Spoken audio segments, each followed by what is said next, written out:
I've shared before about that time of my life where I was somewhat suddenly awakened to the relentless love of God and the many ways that changed my life. But before then, there was a period where you could say I went a little bit off the tracks.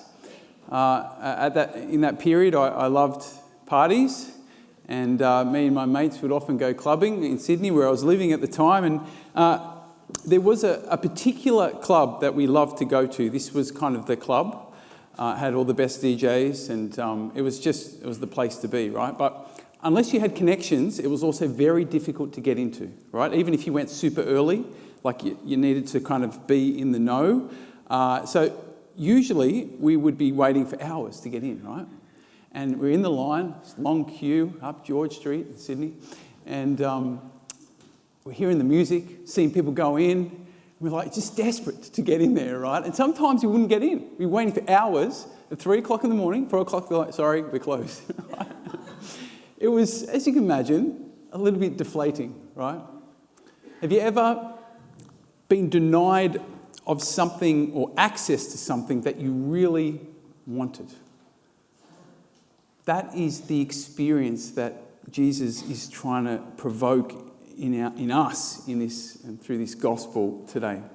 He uses the metaphor of a wedding feast, which really I think is supposed to represent the life and the peace and the joy that God so desperately wants to give us, right?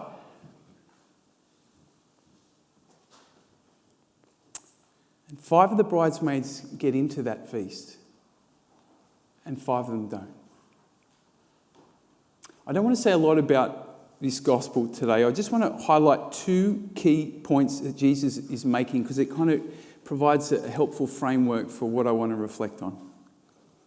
The first point is this: it is possible to miss out on what God wants to give us, and in fact what he has already given us. It's possible to miss out on it. Just like the 5 bridesmaids missed out. It's a challenging point that Jesus makes here, but it's very clear. It's possible to miss out, right? That's point 1. Point 2 is that we miss out on the feast, on the gift, on the life that God is offering if we are not prepared. Yeah? The 5 that made it in, they weren't extra special or extra holy or whatever. They didn't, have VIP badges. They were just prepared. Whereas the 5 that didn't make it in, they were not prepared. They didn't have the oil. They weren't really committed to this bridegroom. They just kind of wanted a bit of a party, yeah? Now, I think these 5 that missed out, they represent those who might come to God for a favour, come to God for some particular need, but not really committed to doing life with God. You get the distinction? Their relationship with God is kind of transactional. They're not real. Their heart's not in it. Their life is still really all about them. They're not living in a way that opens them up to this feast, to this gift that God wants to give them. See, it's really important that we recognise that God is not like those security guards that wouldn't let me in the club, right? God doesn't deny us access. We deny ourselves of the access through the way we live or through the way that we don't live, right? The invitation is to everyone. God wants everyone in the club, everyone in the feast. The question is, are we going to live a life that opens us to that gift? Now, last week I started talking about one of the essential spiritual practices that will open us up to this feast, to the gift of God. Yeah, remember? I was talking last week about the practice of being with our reality. It's possibly the most basic, the most fundamental, but the most powerful spiritual practice we can take up. Being with our reality. We were reflecting last week, remember, on the uniforms, the personas that we put on. Those ways that we think about ourselves or kind of project ourselves out there, yeah? Out there. Those personas, those projections of who we are, which are not always aligned with what's going on in here. Sometimes there's a big kind of difference between what's going on out there and what's going on in here, yeah? I'm not just talking about our social face. You know, we've got a social face. We come in after Mass, we're like, oh, yes, hello. We're a bit more chirpy, we're a little bit more nice, except that you're extreme introverts. You don't care, do you? You're just like, you know. I'm not talking about the social face, right? I'm talking about something a little bit deeper. Those particular qualities or values that we take on as a way of identifying ourselves. You know those ones? It can be so hard to see this because our personas are like, they become who we are and we don't even see them anymore. That's just me, right? So I want to try and offer a few more examples and share a little bit about my own uniform, yeah? So at some point in my life, I decided that achievement was an important thing. I don't know why, I don't know when, but it just happened, right? For as long as I remember, I've always worked hard. I've always been the kind of guy that gets the job done.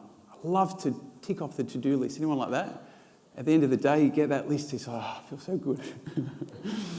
I've developed over the years a capacity to make things happen, to build things, to grow things, yeah?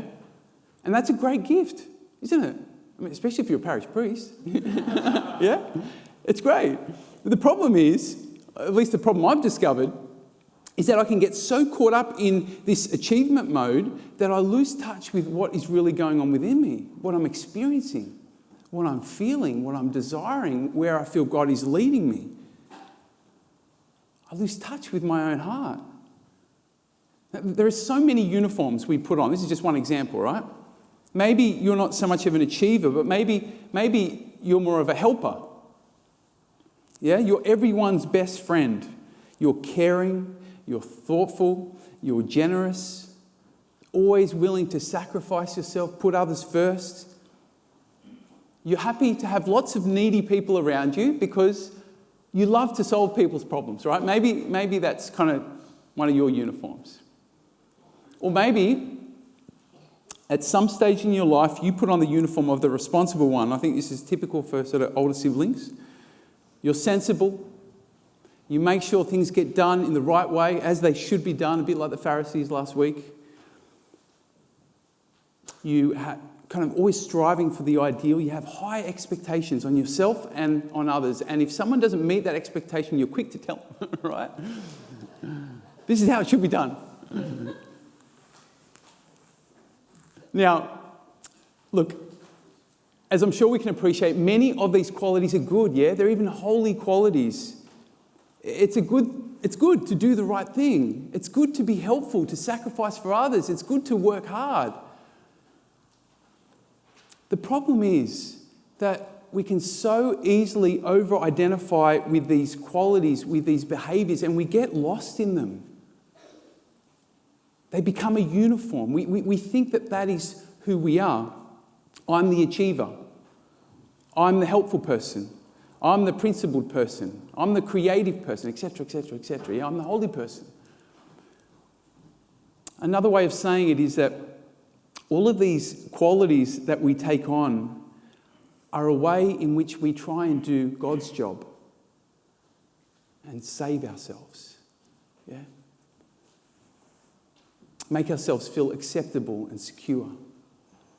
Now, when we're young, for most of us, our personas, they don't cause much of a problem, right? We can kind of just live quite happily in our persona. But from my experience and from what I'm learning, journeying with lots of people and understanding how we tend to kind of operate as humans, when we start hitting kind of middle age, for many of us, it starts getting really exhausting and really stressful trying to always live up to these personas.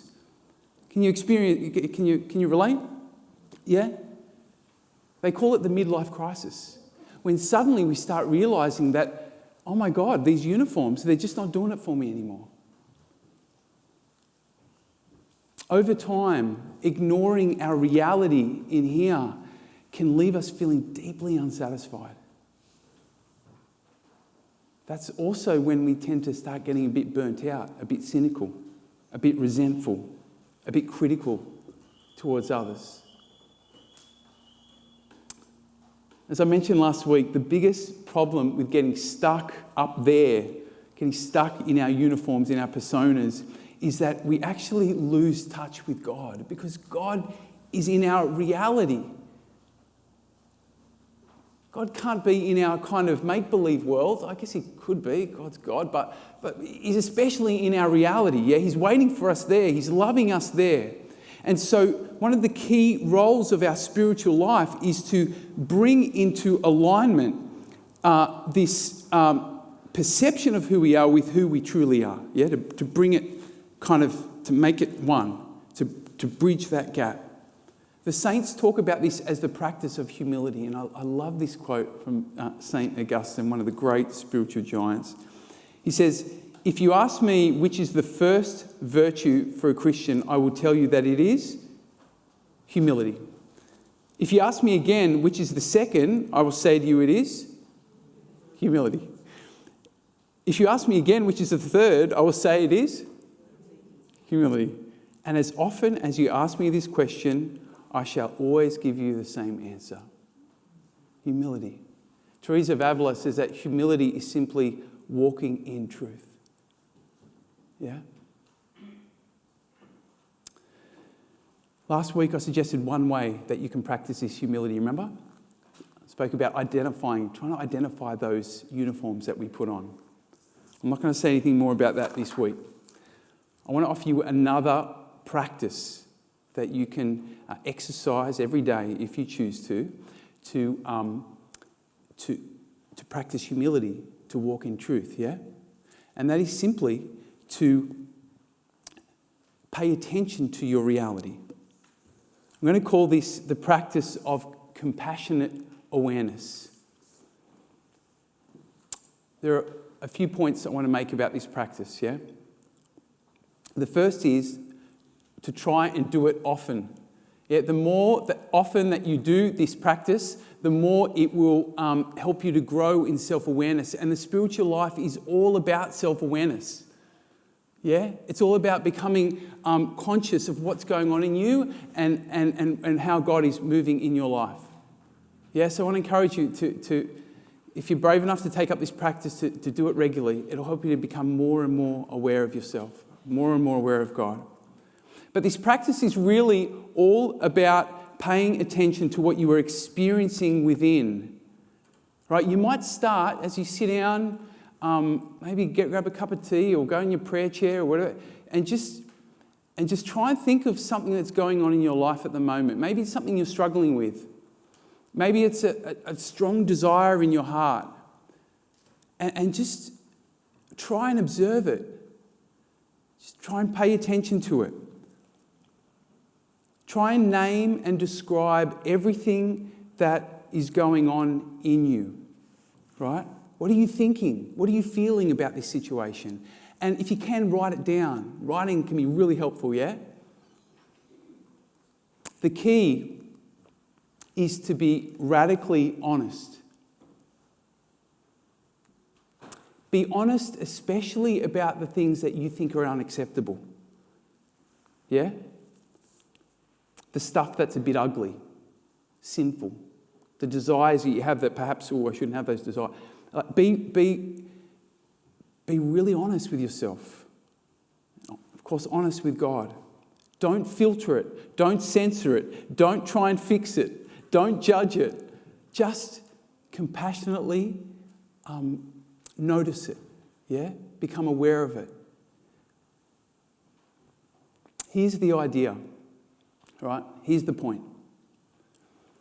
When we bring our reality into the light, it's then that God can meet us with his compassion, yeah, with his love. And that's how he heals us and transforms us and sets us free. That's how change happens. That's how we are converted. Remember, we're talking about conversion of heart. That's how it happens. We can't make it happen. God does it as we bring him the truth of who we are and we trust him with that. That's when God can love us and deliver us in the most beautiful, breathtaking ways. You know, the greatest breakthroughs of my life, without a doubt, have come from naming and sitting with my most challenging reality, yeah? And especially as I've been able to wrestle with that, often at times with a spiritual director, a pastoral carer, a counsellor, that's also when I've experienced the deepest intimacy with God, when I've allowed God to come into my reality. That's when I've heard God say things to me that I'll never ever forget. Yeah? Just a little practical note. If you're going to do this, it can be a little bit unsettling, right? Especially if you're not used to it, right? Because stuff will come up, right? So it'd be good to have a spiritual director, a pastoral carer, a counsellor, someone you can talk to, yeah, if you need to kind of work through stuff, right? Just a side note. I want to finish with a line I heard this week which I really liked. When you know you are loved, all truth is your friend. When you know you are loved, all truth is your friend. When we don't know we are loved, it's really hard. It's almost impossible to do what I'm talking about today.